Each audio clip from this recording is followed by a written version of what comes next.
Thanks for joining us, everyone. We really appreciate it. Ahead of tomorrow's fixture against France, as UEFA said, we'll take questions from the floor. If anyone would like to raise their hands.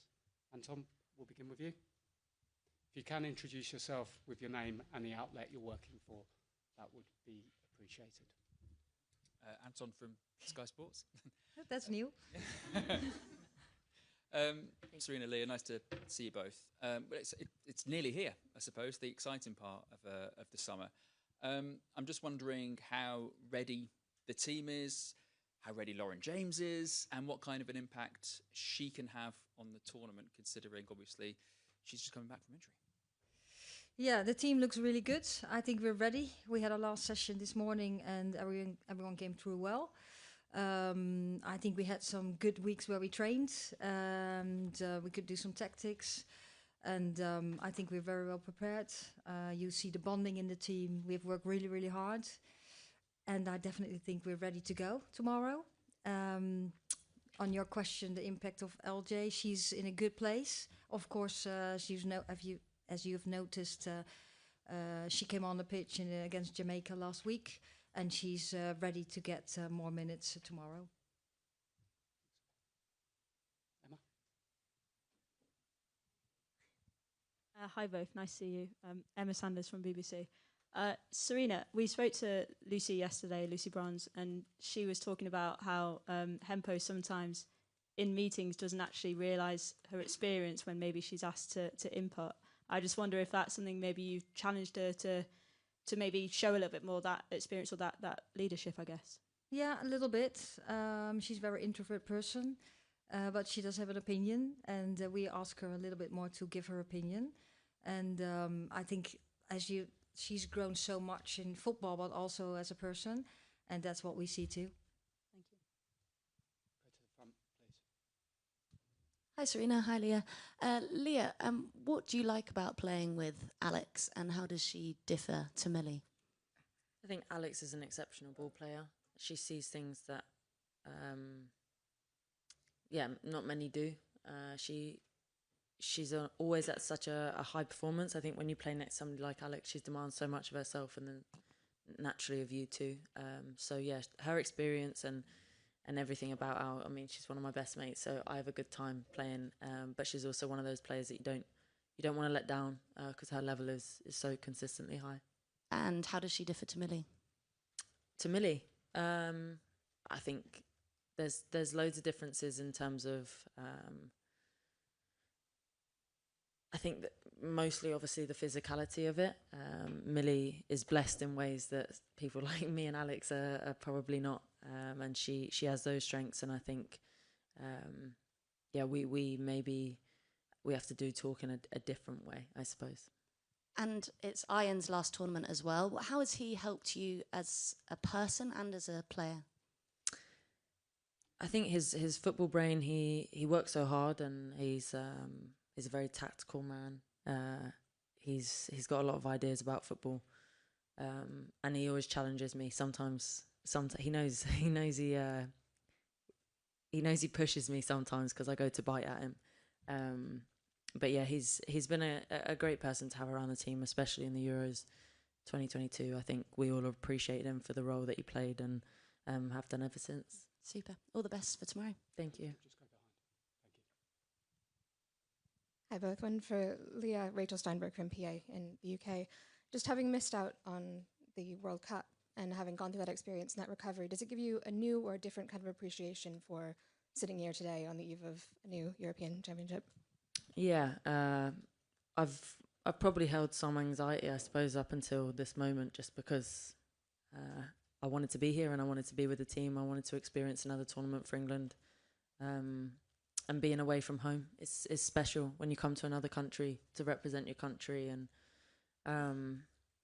just take everything in. It's a bit different to England in 2022. So I'm just taking everything in. I'm very excited, but also so much has changed. So I'm intrigued to come back and enjoy that tournament football. I suppose you can look at this as a title defence and trying to do this a second time, but it would also be a first away from home. And I suppose, to both of you, are you looking at this as an opportunity to do something you haven't done before, in that you can now do this somewhere else? away from home turf with obviously a lot of fans coming in, but away from home? Yeah, I think so. I think it's, again, new territory, and we've, you explain it very well, not necessarily looking at it as a defence, but a new challenge and a new opportunity to do something new. So, we take any challenge that comes our way, but it's more about focusing on the day-to-day, and that's always a dream. Every team in the tournament has a dream, but I suppose nobody really connects to it. Amelie Stiefert at ZDF. Elia, a question. You've had quite a journey with your coach the past years. How would you describe her work? How is she inspiring the team? Serena. Yeah. Just clarifying. Affiliate. We've always said from the start, Serena is she's a winner. She doesn't like to lose. She wants to do things the right way. She's a good person. So it as a player, you want to respect the person that you play for, which we do, and you want somebody that's going to push you and challenge you. And I think we had some hard conversations over the last couple of years of different stages of, say from my personal experience where I was at, highs, lows, and always trying to get the most out of somebody. So I think first comes the respect for her as a human, as a coach. To know that somebody's done what they've done and to have them on your team is comforting, to say the least. If you would like to ask a question, please clearly raise your hand. Yes, we'll go. Thank you, Paul Saff from UEFA. For Serena, you mentioned Millie Bright earlier, obviously a central defender that's normally there that is missing. Obviously for France, we've been so used to seeing Wendy Renard in defence for so many of these years. We've got a different central defence now. How much do you think that changes how France play, what challenge they pose to you, the fact that Wendy Renard is there, they have a different defence, different kind of lineup for this tournament? Yeah, I think they have played lately some games without her. She has not always been available. Of course, things have changed over time for them. And she's not in the team now. And yeah, I'm not in there. I don't have the context. And I was not there in their group or in their bubble. But what I see, like, she's an absolute legend. What I've seen, they have been trailblazers also with Le Sommer. They've been legends for France for the women's game, and they've been trailblazers. And and they still are, even though they're not here. Hi, Serena. Hi, Leah. Kit from the Times. Serena, can I just check on LJ? Would she be fit enough to start the game potentially tomorrow? Would it still likely be a roll off the bench like it was against Jamaica? Well, I'm not going to give you the lineup, but she played 30 minutes last week, so she can play more than that. So I think that will say enough. Okay, thank you. Thank you, Kip. We'll take questions this side. We'll go to Luke with his. If you put your hand up, Luke. Thank you. Luke Edwards, Daily Telegraph. How do you feel about the pressure and the expectation? Because the Lionesses have done so well going right back to 2015, have reached the minimum of the semi-finals in every major tournament. How do you handle that expectation and that pressure? Well, actually, for me, it doesn't feel that different because it has always been there, high expectations. And we have high expectations for ourselves too. We just want to do really well. And yes, we know we're here and we know exactly where we want to go to, but we bring it back to we have to be the best prepared. We have to have the best game plans and, if necessary, to be able to adapt to what we have in front of us. I think the team is in a very good place. They're really well bonded, and we have worked really hard, and we will keep working really hard in every single game and every single training session, and that's what you can control. So that's what we're going for starting tomorrow. Hi both, Tom from The Mirror. Leah, you've got a lot of teammates playing their first major tournament. What sort of advice have you given to them? How have you spoken to them about preparing them as someone who's been there and done it before? I think the game's changed a lot since the experienced members of the team played there first, like, you know, the whole landscape of women's football. So we have to take into account those things when we do speak to them. But I think it's given them as much freedom to enjoy the experience, but know that they're ready to perform and sort of make their mark on the pitch, and just trying to find that balance. I would never want anybody to come and be so anxious it consumed them, but at the same time we're here.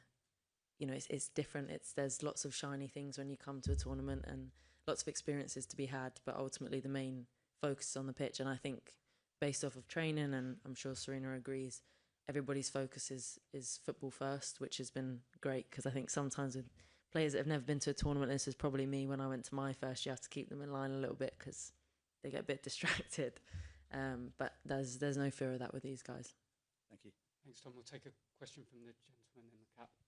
Thank you. Bonsoir, Julien Froment pour la radio publique française Radio France. Une question pour vous, coach. Quel regard vous portez sur cette équipe de France qui est en train de changer de génération? On l'a dit, Wendy Renard n'est plus là, Eugénie Le Sommer n'est plus là non plus. Quel regard vous portez sur cette équipe de France? C'est bon? Non?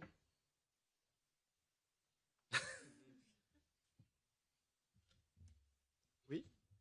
Il y a la traduction ou pas? Non? Ouais. Quel regard vous portez sur l'équipe de France?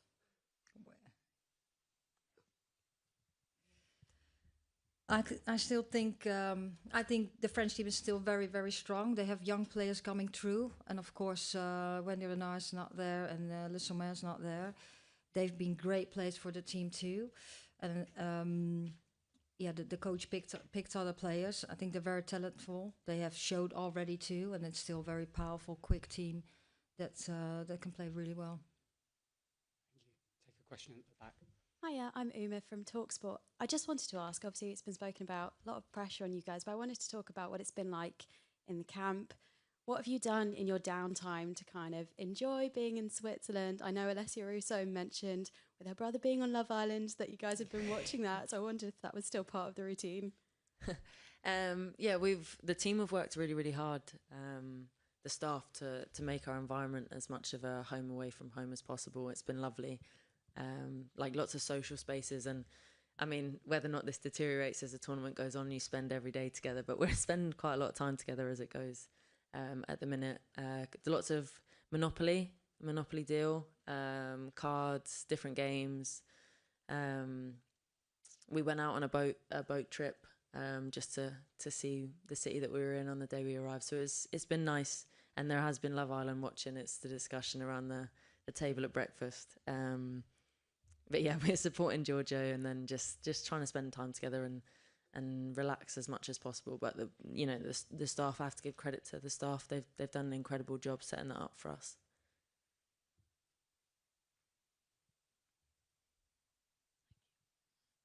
Hi Leah, it's Holly from The Mirror. We've spoken to fans today who've been inspired to buy tickets after watching the Euros in 2022. And UEFA says that most of the games are sold out. So I just wondered, obviously, does the roar of the fans, does it still give you a rush when you're on the pitch and when you first walk out, even though you're an experienced player? And how much does it help you, to spur you on to try and get those wins? Yeah, we were talking about the atmosphere at Leicester. It was a great atmosphere, and we could hear them, and it does make a difference, especially in certain games where it's tight. You want to hear them. You want to know. I suppose also you sort of you acknowledge the responsibility that you have when people come to watch you. It's a nice pressure to carry in terms of people have come to support, so you give everything that you have for them. But yeah, it was difficult for family and friends to get tickets, which means England fans, I presume, have done their job well and secured them. So we're very excited to get in front of them, especially even in Australia, I was there to watch, and the English fans there to support. It was incredible. So we have good memories, and we always just want to respect that. I think when they look at us, they see a team that would give everything for them, and I think that's where they keep coming back for that reason, and I hope that continues. Thanks, Holly. Just in front of you, please. Oh, sorry. Thank you. Hi, Tom Hamilton, ESPN. Serena, Leah just mentioned there how you've been emphasising that this is a new challenge and a new opportunity for the group. The players themselves have talked about New England quite a lot as well. Is that your way of sort of resetting this group and sort of drawing a line under previous success to kind of bring together a new challenge as a whole? Yeah, it was our way. I think we've spoken about it several times a couple of months ago. So where we're at, and the team has been a bit in transition, of course, and we absolutely cherish what we have done before. We'll never forget it, and those are lifetime experiences for us and for our families, and also for the fans. But you have to move on, and you have to be on top of it. Things are changing very quickly. Things are developing very quickly. So we have to do too. And we came together exactly in February, and then we came to this. That we said, yeah, it's a new challenge. The approach was there anyway, but we called it the New England.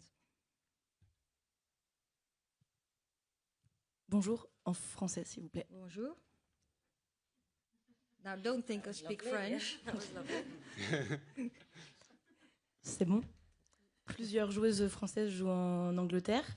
Est-ce que, Léa, vous pouvez dire un mot sur Sandy Baltimore qui joue à Chelsea et que vous avez affronté plusieurs fois? Merci.